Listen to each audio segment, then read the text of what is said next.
What's going on, guys? Welcome back to Channel. A great day. Today we're going to be working on the Ford Lightning and repairing its door panel switches. If you own a OBS Ford or a Ford Bronco, you know that the door switches on these trucks and Broncos always break.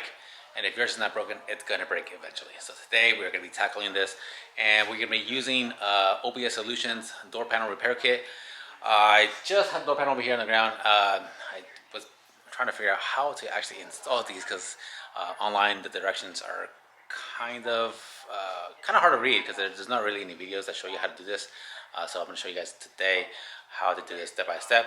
I got the door panel over here on the table already. This is the driver's side, and let me go ahead and show you on the passenger side what we're doing, what we're tackling, and what we are going to fix. So let's go ahead and open up the door panel. So like I said, these switches always break. So what happens is the clip for the window switch right here always breaks off, and then if that one doesn't break, then where it actually screws into will break. So on mine, this one is fine where it clips in, but where it screws in, the tab is completely gone. So it's just flopping in there and loose. And on the driver's side, on my truck, both are completely broken. So like I said, on my driver's side door panel, they are completely missing. It doesn't have either tab for this window switch, so I need to fix that. So in order to get this into here, we need to cut part of the door panel off here in order for this basically to slide through, and then we basically will drill holes here and here for this to mount up securely, and then that will be our new clips on the opposite side. But we need to cut slots here for this bracket to slide through there.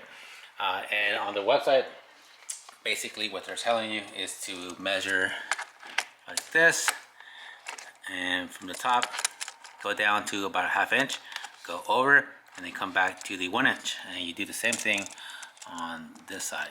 You get to the ½ inch mark, you go over, you come back in to the 1 inch mark. You make a little triangle basically so that the bracket will slide through and fit to the opposite side where our switch will basically mount into. So what it's going to do is going to clip in like so. So this will slide into here, and then it'll mount into the back, screw into the back side right there. So go ahead, and I already got it marked up. I'm going to use my Dremel here to make our cuts.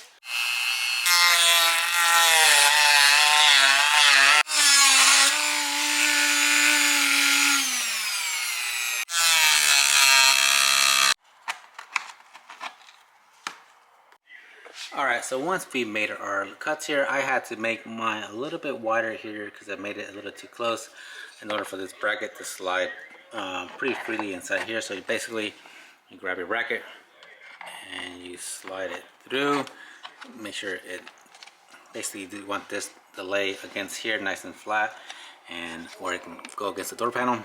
So we need to make it a little bit wider so it'll go a little bit further. Mine was actually having a hard time going this way because I was too narrow here, so I kind of had to make it a little bit wider. But once it slides in and it sits nice and flush here, you can inspect the other side. See, and now there is our bracket. So all we have to make sure is that our switch is going to line up with those tabs. Once those line up and everything looks good, we go ahead and we firmly press this bracket against the door panel. We'll get a marker and mark that hole. We'll mark the hole here, and we need to drill out the hole for the bracket. Alright, and the instructions say to use a 1/4 inch drill bit.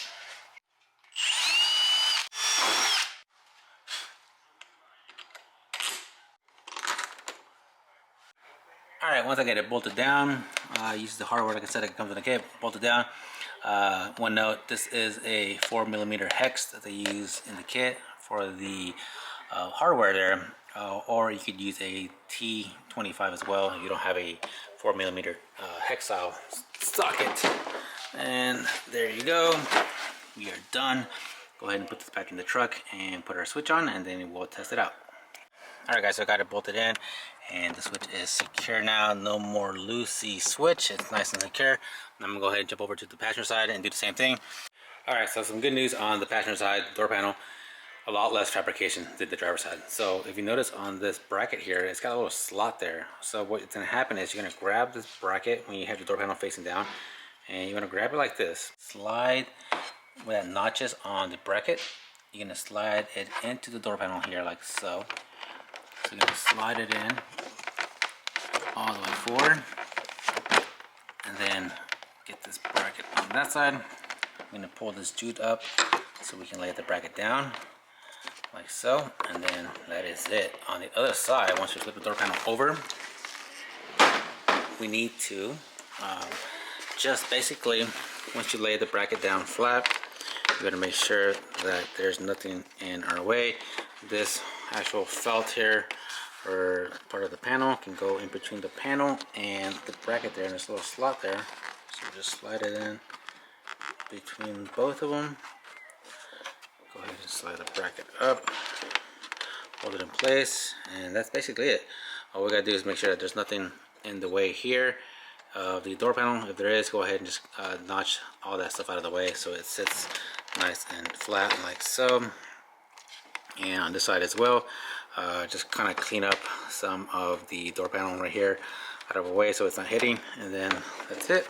Basically flat on the other side, hold it flat here. We go ahead and drill our holes, 1/4 inch holes again, and secure it down with our hardware, and that'll be it. And it's pretty easy compared to the driver's side. Alright guys, so there you go. The door panels are fixed and the switches are no longer loose and rattling around. Go check out OBS Solutions on their website. They have a whole bunch of different stuff for OBS trucks and Broncos as well. So check them out. If you guys found this video helpful, please like, please subscribe, and we'll see you guys on the next one.